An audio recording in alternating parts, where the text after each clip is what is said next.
guys, in this final video on surface area of prisms and cylinders, we are going to be doing surface area. So in the previous two videos, we talked about where these formulas come from, and then we did volume of prisms and cylinders. If you have not watched those videos, I would say go watch those first, because we are going to use some of the facts that we learned in those videos, as well as some of the calculations that we have already done to help this go a little bit faster. So for surface area of a prism or a cylinder, I represent that with SA, and the formula is 2b plus pH. Now, just like before, B is still the area of the base. H is still the height, which is the distance between the bases. And then P is going to be the perimeter of the base. Like previously, we're going to use those capital letters to talk about things that we need to calculate separately, whereas H is a lowercase letter because it's just a single value that we get from our diagram. So as you can see, I have already input the area of the base and the height that we used when we calculated volume. So let's start by calculating the surface area of this triangular prism. So we know B and we know H, so we do still need to find the perimeter of the base.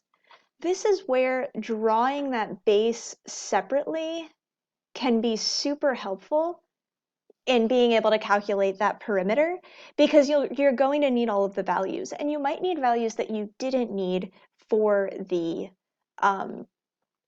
volume.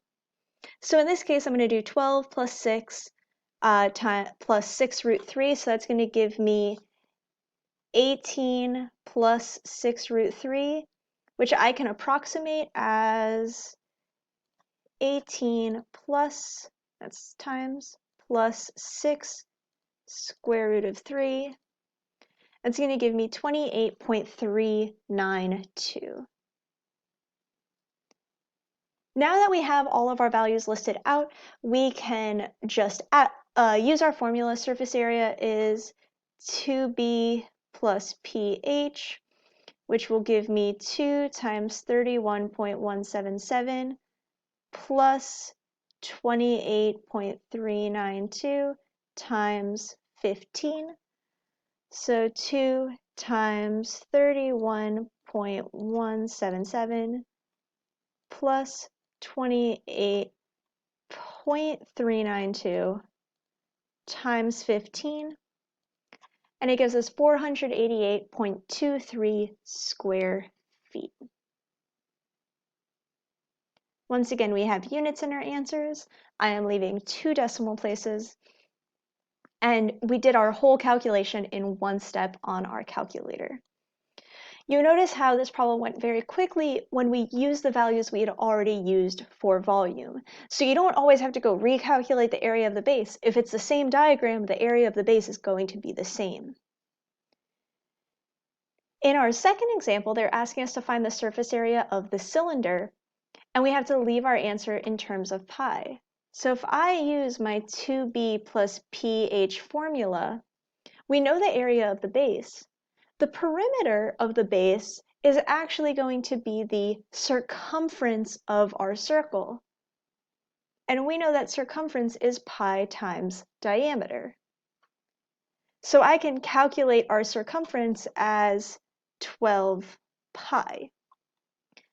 So now that we know our perimeter, or we would say our circumference, is 12 pi, then we can,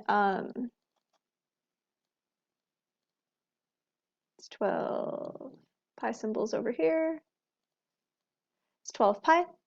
We can calculate our surface area by using our formula. So we have 2 times 36 pi plus 12 pi times 15. So because I am leaving my answer in terms of pi, I am going to look and see that both terms have 1 pi in them.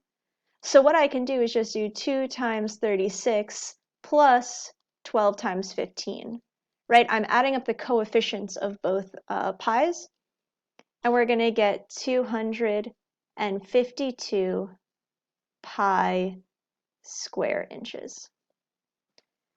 So just like with volume, it is very important that you know your formulas for circumference or... So we are actually going to skip problem number 1. Because it is an oblique figure, it comes out a little bit more difficult than a normal problem would be, but we can go straight to our area of a trapezoidal prism, because we can calculate the edges of this trapezoidal prism. So we know the area of the base and we know the height, but we do need to know the perimeter. So let's think about our trapezoid. We know that this is an isosceles trapezoid, so I know that this segment and this segment will both be 1, because we have this rectangle right here. So we could use Pythagorean theorem, 1 squared plus 1.5 squared, and then take the square root of that answer to figure out that other edge, and we get about 1.803. And now we know our edges, and we can find our perimeter. So our perimeter would be 4 plus 2 plus 1.803 times 2, because there are two 1.803 edges. So our perimeter is about 9.606. And now that we have these values, we can do 2b plus ph, 2 times 27 plus 9.606 times 6, and we're going to get 2 times 27 plus 9.606 times 6, and we get that the surface area is 111.64 square centimeters. In our final example, we did all of the difficult work in this problem when we calculated the area of the base. The only other value we need is the perimeter of the base, but because it's a regular polygon, we know the perimeter is just going to be 4 times 6, because the perimeter is just all of the edges on that base are 6, so our perimeter is 24. So we can calculate our area from here. We have 2 times 41.568 plus 16 times 24. 2 times 41.568 plus 16 times 24 will give us 467.14 square meters. That's a 400. So in this video, we talked about how to calculate the surface area of a variety of figures, and I hope that you saw how its connection and its using the same values as volume can make it easier to do both of those parts together. You might have to use certain facts like Pythagorean theorem or special right triangles to get some of those missing edges to calculate the perimeters of the bases. And I do want you to remember why we are using these formulas. The 2b part of our formula represents the two ends of our figure, the two bases. The pH represents all of those lateral faces. If you get a problem where we say the base is open, then instead of using 2b, you would just use 1b, because there's only one base on your figure. Surface area, it is totally fine to just create the net and calculate the area of every individual part. If that's how you prefer to do it, you totally can.